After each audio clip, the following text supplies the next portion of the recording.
जी नमस्कार। आप हमारे YouTube चैनल में अगर पहली बार हैं तो प्लीज सब्सक्राइब कीजिए।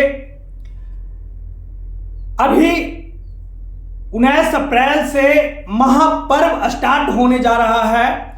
किसके घर खुशियां की बहार आएगी और कौन बैठकर रोएंगे मेरे दोस्तों।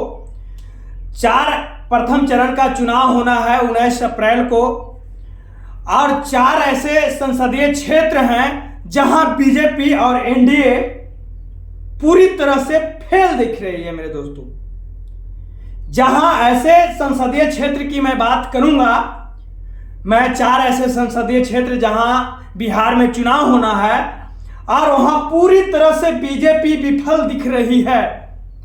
मान लीजिए 2 ऐसे संसदीय क्षेत्र हैं जिसमें 4 दिन में नरेंद्र मोदी जी बीजेपी के बड़े नेता, बीजेपी के गुरु कहे जाने वाले, बीजेपी के बड़े भैया कहे जाने वाले और भारत के यशस्वी प्रधानमंत्री कहे जाने वाले 2 ऐसे संसदीय क्षेत्र में आकर अपना आवाज को बुलंद करते हैं, पर आवाज उनका सुना नहीं जाता है मेरे दोस्तों। पहले मैं मुद्दे पर आता हूं। 19 तारीख को किनका किस्मत खुलेगा और 19 तारीख को पैक हो जाएगा मेरे दोस्तों।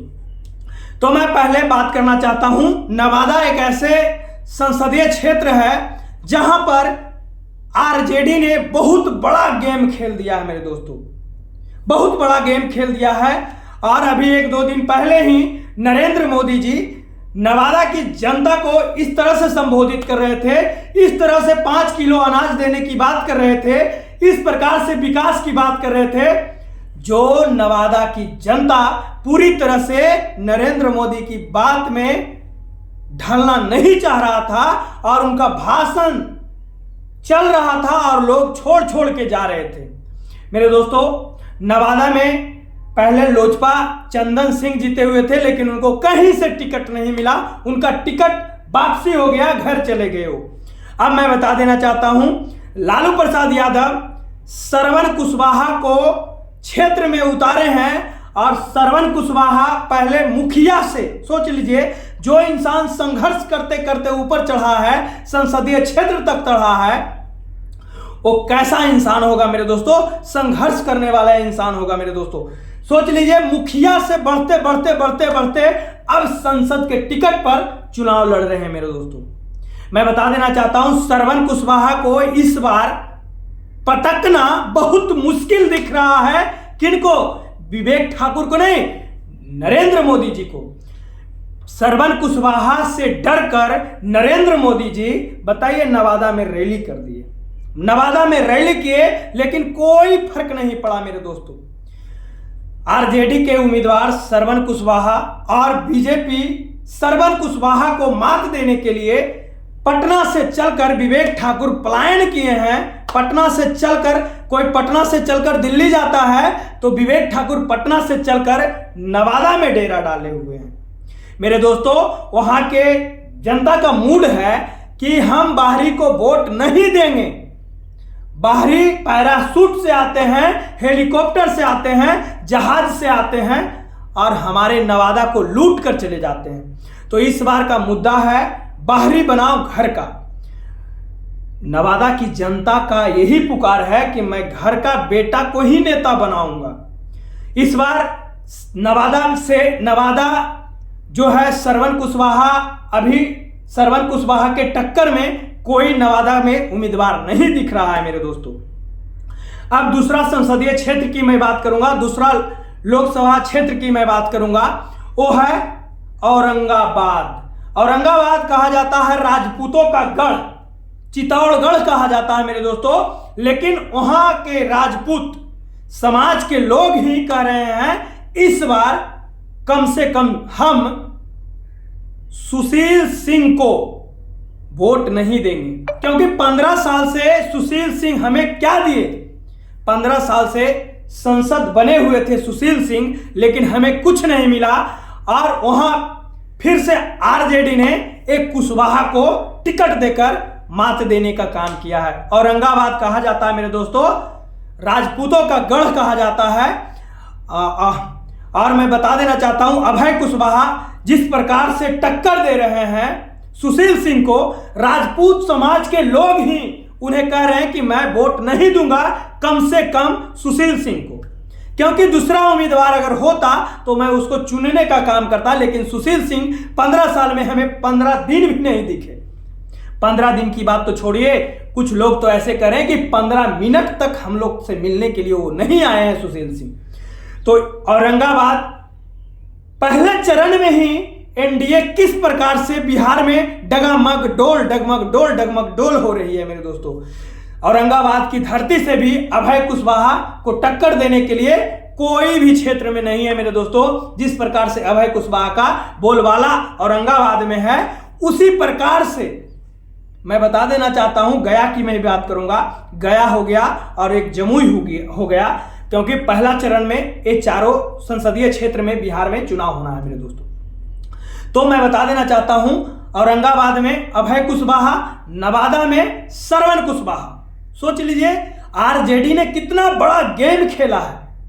आरजेडी ने, कहा जाता है पुराने नेता जो होते हैं किस प्रकार से मात दे देंगे वो किसी को मालूम नहीं है। और बिहार का चहेता, बिहार को जाने जाने वाले, क्योंकि गरीबों का मसीहा कहे जाने वाले लालू प्रसाद यादव ने इस बार कुशवाहा और कुर्मी का भी वोट अपने पले में लाने के लिए ठान लिए हैं। तो मैं बता देना चाहता हूं, औरंगाबाद में भी अभय कुशवाहा आने जा रहे हैं मेरे दोस्तों। यहां पर कांटे की टक्कर नहीं, आगे निकल गए हैं। तो मैं बता देना चाहता हूं, गया की मैं बात कर जाता हूं, सर्वजीत और जीतन राम मांझी में टक्कर होने वाला है।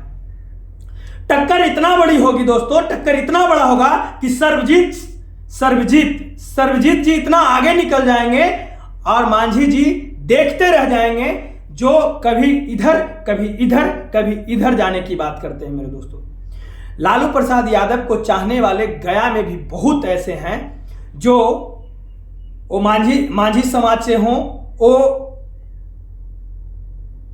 यादव समाज से हो, मुस्लिम समाज से हो, कोयरी समाज से हो, सभी लोग गया में इस बार जो संघर्ष होने वाला है वो इस प्रकार से संघर्ष होगा कि बहुत दूर तक निकल जाएंगे सर्वजीत। तो मैं अब बात कर लेता हूं जमुई की, जो सबसे इंटरेस्टिंग बात है, क्योंकि वहां पर हमारे प्रधानमंत्री जी जाकर रैली किए हैं नवादा और जमुई में जाकर। क्योंकि नवादा और जमुई ऐसे सीट है जहां पर अगर बीजेपी हार गई तो बिहार में 10 सीट से 15 सीट में निपट जाएगी बीजेपी मेरे दोस्तों। जमुई में तेजस्वी प्रसाद यादव को चाहने वाले अर्चना रविदास एक रविदास परिवार से आते हैं, एक चमार परिवार से आते हैं। देखिए अगर हो जाए मिस्टेक तो माफ कीजिएगा।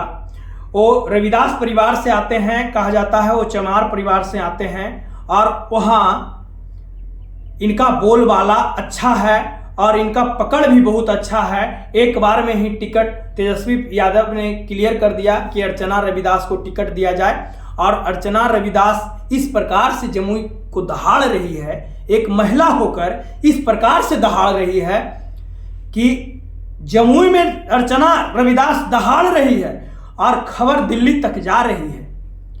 जमुई में अर्चना रविदास दहाड़ रही है और दिल्ली तक आवाज जा रही है, दिल्ली की सिंहासन हिल रही है, बीजेपी डगमगा रही है, नरेंद्र मोदी जी लड़खड़ा रहे हैं। नरेंद्र मोदी जी दौड़े चले आते हैं जमुई में आकर कुछ नहीं कर पाते हैं, क्योंकि जमुई का लोगों का यही डिमांड है कि हमें चिराग पासवान से कितना फायदा मिला है। अब चिराग पासवान के जीजा जी से कितना फायदा मिलेगा वो हम तो बता ही नहीं सकते हैं, क्योंकि जिस प्रकार से चिराग पासवान जमुई को 5 सालों तक लूटा है, 5 सालों तक चिराग पासवान ने जमुई की धरती को इस तरह से लूटा कि दोबारा जमुई देखने नहीं गए, दोबारा जमुई से हिम्मत नहीं हुआ चुनाव लड़ने के लिए। मेरे दोस्तों, अर्चना रविदास इस प्रकार से दहाड़ रही है, इस प्रकार से वर्क कर रही है, इस प्रकार से लोगों से मिल रही है कि 1.5 से 2 लाख वोटों से अर्चना रविदास जमुई से चुनाव जीत रही है मेरे दोस्तों। पहला चरण में ही बीजेपी बिहार में गड़बड़ाती दिख नहीं रही है। इनका दाल पतला हो रहा है, दाल पतला होने का मतलब है दोस्तों कि वहां लड़खड़ा रहे हैं। बताइए ना, हमारे मुख्यमंत्री जी से जमुई, नवादा, औरंगाबाद, गया नहीं संभल रहा है, हमारे प्रधानमंत्री जी पलायन कर रहे हैं। ऐसा कोई दिन बताइए मेरे दोस्तों जहां हमारे बिहार में आकर मुख्यमंत्री जी कोई शिलान्यास किए होंगे। जब चुनाव आता है नजदीक मेरे दोस्तों, तो हमारे प्रधानमंत्री जी को दिखता है कि 40 में 39 सीट देने वाला बिहार क्या कर रहा है, बिहार से सीट लाओ। लेकिन बिहार की जनता बुड़बक नहीं है मेरे दोस्तों। उस बार की चुनाव जो थी, उस बार की चुनाव 2019 की चुनाव जो थी, हम लोग इसीलिए दिए थे कि 2 करोड़ नौकरी मिलेगा। 2 करोड़ नौकरी, हम लोग भी आश्चर्य हो गए थे कि 2 करोड़ नौकरी में हर घर में नौकरी होगा। लेकिन हमारे बीजेपी के चनक उसे जुमला बता दिए और कहे ये सब चुनावी जुमला है। मेरे दोस्तों, तो चुनावी जुमला हम लोग को भी करना आता है। 5 साल मेरे दोस्तों आप याद रखिएगा, कोई भी संसद हो 5 साल तक वो राज करेंगे, लेकिन 1 महीने तक पसीना उनका बहेगा। मेरे दोस्तों, ये 4 संसदीय क्षेत्र में बीजेपी कहीं दिख नहीं रही है, कहीं नहीं दिख रही है। विवेक ठाकुर जमुई से चुनाव लड़ रहे हैं। सोच लीजिए, चिराग पासवान का हिम्मत नहीं हुआ जमुई जाने के लिए, फिर अपना रिश्तेदार को जमुई भेज दिए। क्या उस रिश्तेदार का वहां क्या प्रभाव पड़ेगा? मेरे दोस्तों, इस बार का चुनाव अलग होने जा रहा है। बीजेपी पहला चरण में ही सिमट कर रह रही है, एक भी सीट नहीं जीतने की संभावना है पहला चरण में दोस्तों। अब दूसरा चरण की बात करेंगे। आप हमारे चैनल पर बने रहिए, हमारे चैनल को सपोर्ट कीजिए। जय हिंद, जय भीम।